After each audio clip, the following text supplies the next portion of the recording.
My name is Christopher Hicks, Christopher, Hicks, Hicks.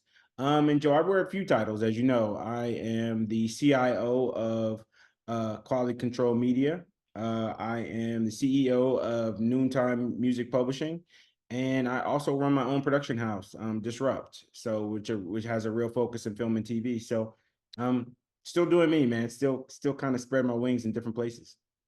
Love that. You are currently Mhm. based where, sir? I'm in Atlanta. I'm in Atlanta. Right here in Atlanta, and Mhm. you've done obviously a ton of work with Usher. Just to give us a sense of what that relationship was like on that industry level. How did you first come into contact? Ironically, Usher's ex-wife and I grew up together, and so she was the one who made the really kind of close and formal introduction, and that's kind of where the ball got rolling.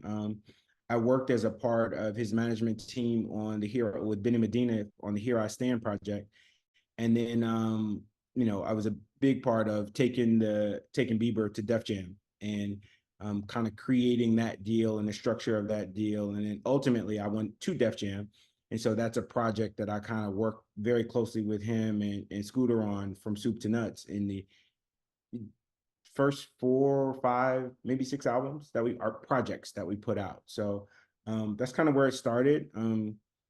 It's been a very consistent bond since there. Since I kind of segued out of the music industry, it's been more of a friendship kind of advisory bond.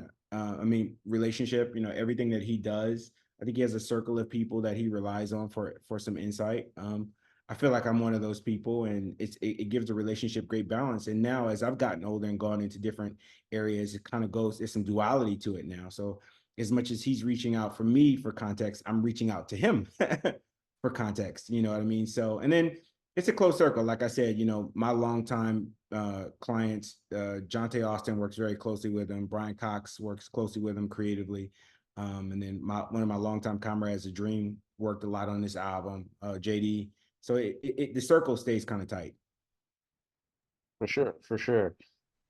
Is there an album or project that particularly you're fond of that you all have worked together on? Um, I think that most of our work, Joe, for context, is the work that we did with Bieber, where we were actually working together. And so obviously the My World 2 album comes to mind because it was huge, you know what I mean? And it was a big stepping stone for all parties involved. But I do feel a very close kinship to I'm as a music publisher, I publish Burn and Confessions Part 2 and You Got It Bad. And so there's a real cross between those two albums, 8701 and Confessions. You Got It Bad is probably my favorite Usher record of all time. I still remember the first time I heard it. It was on like a little sampler, and it was just like felt like time stopped. And then when I didn't think it could get much better, Brian came and played me Burn, and he played me Confessions Part 2 and Confessions Part 1, and I was like, oh, okay, this guy's not playing. Like it got real, it got really real really quickly. And so, to be a part of an album that went, that's a diamond album, that's it's a rarity in the modern day music business. And so by the ties to my guys and obviously with the relationship with him, I feel good to have played a very, very, very small part in that. Very small. Absolutely. I won't give you a sample of our newsroom, but we've been singing Usher all week long because we're so Sure. excited. Obviously Usher's the a staple, hometown man. game. Yeah, he's a staple. Staple. Absolutely. He's our yeah. What distinguishes him as an artist in your mind? Uh if I'm just speaking truthfully, Joe, it's his voice. It's his soprano. It's unmatched, it's unrivaled. He has no peer in the space. And it's very signature. I think his range is kind of is unquestionable, even though he doesn't showcase it all the time. Um, and then I think that's the thing that kind of stands out to most to me. I mean, obviously Usher's a showman, um, phenomenal performer, hence the Super Bowl, you know what I mean? Hence that opportunity. But to me, it would be his voice. I mean, working in the music industry for so long, and when working closely with really great songwriters, they make these amazing demos, and then you'll kind of turn them over to an artist, and it kind of dropped down a step as far as the emotion and the feel and the gravitas of the record. Whereas every demo that I've ever heard, even the demos on this new album, I've heard them, and to hear his voice on them, it always goes up. You know, it always gets better. I could name 10 songs where I've heard the demos, and every time he puts his voice on them, it escalates. It goes up a notch, and it's unrivaled. Wow, that is incredible to Mhm. know now, after a 30-year career, now Mhm. Usher gets on the global stage. How did you Mhm. first learn that he was going to perform at the Super Bowl halftime show? Oh, you'd be asking me to reveal some trade secrets, Joe, but I'll go out on a limb and say I knew early. Jonte, who is a longtime comrade of mine, he was very instrumental working with the Rock Nation team, working with Jay-Z, and kind of curating this opportunity for Usher and make sure that it came together the way that I feel like we're going to see it. And so really proud of him. I put a post up yesterday just about, you can't put us in a box because this guy is one of the best songwriters on the planet, but he switched gears and put on a different hat and really was very instrumental in making an opportunity happen. And so I knew early that it was coming together, definitely. What can we expect to see? I had a colleague ask, is Usher going to be on skates for the show? Can you give us a little sneak peek as to what we can expect on Sunday? I'm gonna be really honest with you, man. I had an opportunity to go to rehearsals in California. I chose not to. I want to experience it the same way everybody else has experienced it. I want to be shocked and awed the same way John Q. Public, is going to see it. I didn't want, just talking to the guys that work closely with him. I don't even want to know. I just want to see it. I just want to be in awe. I want to feel how I felt when I saw Dr. Dre and Snoop take the stage at Super Bowl a couple of years ago. Like that was just that's how that's now if there's a bar involved, that's the bar in my mind because that music spoke to my generation, but so does Usher's music. And so I just want to feel, I want to revel in that moment like a fan. Absolutely. You feel like the last few years, the Super Bowl was really tapped into, good Oh audiences, boy. right? Yeah, kudos to JD and I mean to Jay-Z and his team for making good on some early promises. You know what I mean? No doubt, no doubt. Obviously with this huge stage, there might be that pressure to deliver, especially on a stage where, you've got an audience around the world who may not be familiar with Usher's music.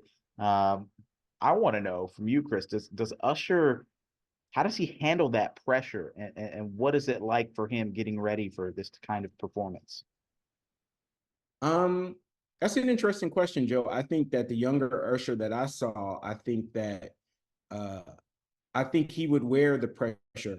Um, a little more so than this Usher with family, young kids, settled in the fact that he is an icon. And I'm going to push back on you a little bit.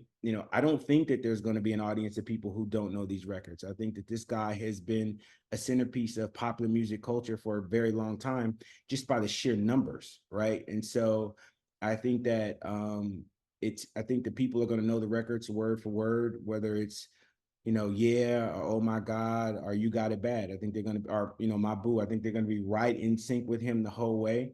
And so I think that he knows that at this juncture. And I think that now it's just about doing what he does.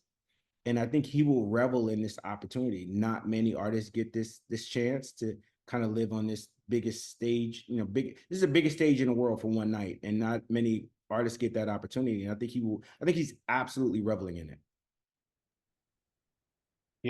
Usher's career actually seems to be entering a new phase right now. Obviously, he's got the Super Bowl halftime show. He just had an album release this week. Some say he never left, right? We especially those of us who've been following his career. Usher's been at the top of his game seemingly Yep. forever for his whole Yep. career, right? What makes this version, and you alluded to a little bit ago, but what makes this version of Usher so different yet still relatable and still, still hits, man? I think something really captivating happened to him setting up his residency. You know what I mean? And I say this with the greatest affinity for the public, but it gave people a chance to come pay homage and kiss the ring, and really kind of reintroduce themselves to him and his greatness in a stage that he didn't have to. He could take. He was able to turn the stage into his backyard and entertain the people in a very comfortable way. I think the flip side of that is he got a chance to see and appreciate how the public sees him, how his peers see him. Um, and not, I don't think many people could pull off that kind of residency that he did. So it's a real testament to him. It's a testament to all the repeat performers all the repeat customers and clientele and even his peers that came to see him time and time again. I think that was a real, if I'm just giving my own opinion, I think that was a point of reassertion, of reestablishment. Not that he ever went anywhere, but when you kind of set up shop like that, it's a little different. It's definitely a little different. Shared with me some of the photos of you guys, throughout the years, and Right. obviously you're industry professionals in those photos, but Mhm. you see family too. How has that relationship between you and Usher on a family, on a personal level, really I identified and really established your connection together? I'll be honest with you, man. That's probably where we tap in the most. It's weird. My son was having his 16th.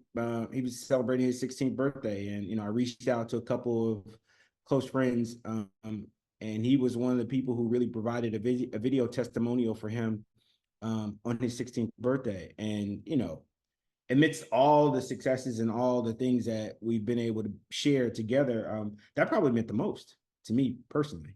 You know what I mean? On a human level, my son went away to school this summer, and I was just tagging him about little stuff because he went far away. He's living in Los Angeles.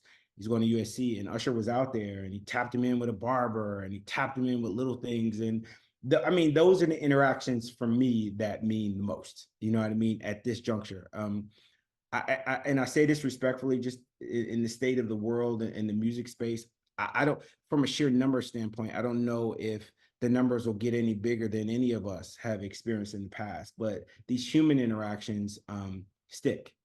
You know what I mean? Especially when you have kids, and we were all like complete savages as young men in the game. But when you kind of have children, it rounds you out a little bit, softens you a little bit, changes your perspective.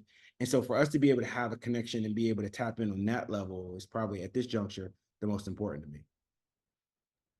Absolutely. Final question Mhm. for me, Chris. Where are you Sure. watching on Sunday? I'm going to be right. I have a couple of friends coming over, and I'm going to be right here, sitting where I'm sitting right now, looking at my television.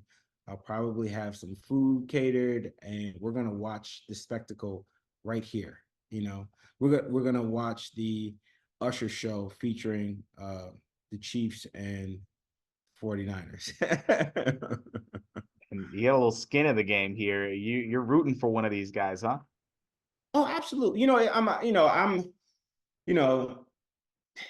Joe, I like to see the surgence of black quarterbacks in the NFL. It makes me remarkably proud. Just to kind of dispel the naysayers, and so I'm a Mahomes fan from that perspective. But I'm very proud, and so whenever the 49ers can show up and show out, they're gonna get my vote. See what happens. Of course, they're in the shadow of Yeah. Usher, right? Yeah, exactly. You know what I mean? Exactly. Usher's providing the main stage for these guys to kind of showcase what they can do, see who can win a Super Bowl on Usher's time. So generous, so generous. Anything I left out, Yeah, Chris? so Anything generous you of wanted them, to right, right, right. Exactly, it, exactly. anything I left out? Anything you wanted to add? No, man, I just very confident in the fact that he's gonna kill it. Putting good vibes out there. But this dude's a perfectionist, so um, I'm sitting here around wondering how good it's going to be, but it's going to be good. You may redefine Super Bowl halftime performances. We'll see. These things are legendary. And so Yep. certainly proud of him, especially with his ties here to Atlanta. And we can't wait to get the rest of his story from mom here. But thank you so much for your time, Chris. I really appreciate your help. Joe, never a problem, man. I appreciate you.